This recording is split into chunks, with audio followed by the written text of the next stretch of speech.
Folks, hello and welcome to Tavern Chat. I'm your host, Eric Tenkar, your bartender in the OSR. Yes, there's a live stream tonight. Yes, it's the Random Party Generator, the RPG Live, 8 p.m. tonight. It's a little bit of a bonus. Figured I'd throw it out there. A lot of people yesterday were sending me links to either the original article on Polygon or the article referring to the Polygon article over on N World. And what is it about? Well, as Polygon says, and if you believe this, so many new D&D books are coming in 2024. No printing company can handle them all. Oh my. All right. Revised editions of the core rulebook will not be released all at the same time. Earlier this month, D&D publisher Wizards of the Coast revealed its roadmap for 2024. It plans to celebrate the 50th anniversary of the seminal tabletop role-playing game with the revision of all three of the best-selling 5th edition core rulebooks. Remember, still 5e, revised, reviled, resurrected, reincarnated, however you want to call it, but it's still 5e. Player's Handbook, which will be pretty much totally changed. They've already admitted to that. They're going to change the classes. The classes, by the way, are not the rules. Classes are fluff. Classes are not part of those core rules. The core rules are not changing. They kept on saying that. So, if you are a 5e player and if you want the latest and greatest, do you likely need all three core books when the revised edition comes out? Probably not. You probably need the player's handbook.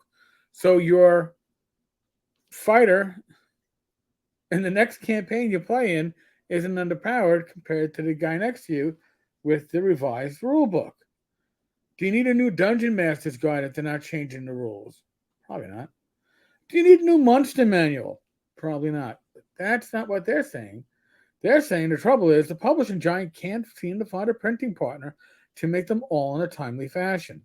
We haven't actually talked publicly about a release schedule yet, said rules architect Jeremy Crawford earlier this month during a press briefing in Seattle. We're having conversations about what that will be, leaning toward a staggered release. I think the staggered release is not because you can't find a printer that can print the right number of books. Okay. 5e's initial release was huge, huge. Wasn't an issue. If you have the money and you have the lead time, it's not an issue. Well, what's the issue? You don't want to overprint. So I suspect they're going to order a shit ton of players' handbooks and then from those numbers extrapolate. All right, maybe we need 30% of our, first month sales. Maybe we need to order 1/3 of that as the DMG revised because much less of the players are going to get it. And of course, they even say this in this article, it probably isn't even needed.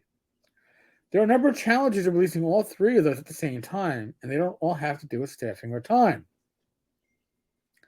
The 5th edition Player's Handbook, in particular, is a hot commodity in the publishing world. Okay. It's among the top 100 best-selling books of any kind at Amazon since 2016.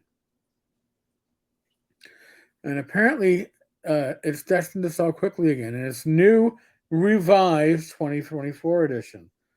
And that's giving Wizards traditional printing partners pause. Our print runs are pretty damn big. Darn big, sorry.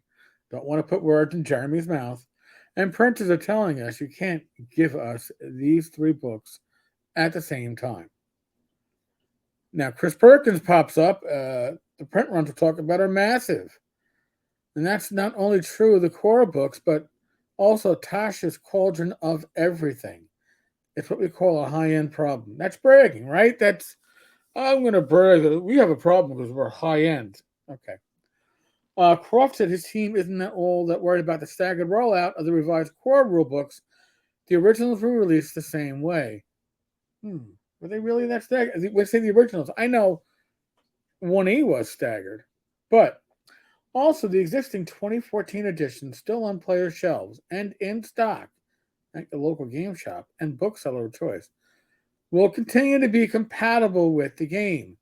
We want them to be close enough together on a release schedule, but we also recognize this is not a new edition of the game, so people can continue playing with the books they have while waiting for each release to come out. It shouldn't interfere too seriously. Another way of putting it is we understand that aside for the new material that's going to be in the player's handbook, many people aren't going to want to change their other core books. Interesting. Interesting. I suspect that it has to do with a lot of their uh, surveys they've been putting out, right? They're trying to figure out how big a market is there going to be for all three core books. Because DMG and the Monster Manual are not aimed at players, they're aimed at DMs. Wizards has also been making a big push into digital space. Parent company Hasbro acquired D&D Beyond just 1 year ago, and several of its biggest releases of 2022 have included digital pre-release copies for those who pre-order. Will the same be true for the 5th edition books? Perkins, too soon to talk about that. I don't think anybody has the answer. Crawford, Chris and I have the delight of our job being almost entirely focused on the content generation. Interesting. So, my opinion, the Player's Handbook will sell. It will sell like hotcakes. It's new content. The DMG and the Monster Manual are going to be recycled content. They're not going to sell. It's not to those numbers, and they know it. And they're going to use the sales numbers from the Player's Handbook to judge what they need for the other core books. But maybe I'm wrong. Maybe you think something differently. Let me know. That's what the comments are here for. And folks, as always, uh, be safe, be well, God bless. Roll those dice, roll them well. Remember, tonight, 8 p.m. Eastern, we have a live stream. Hope to see you then. Laters.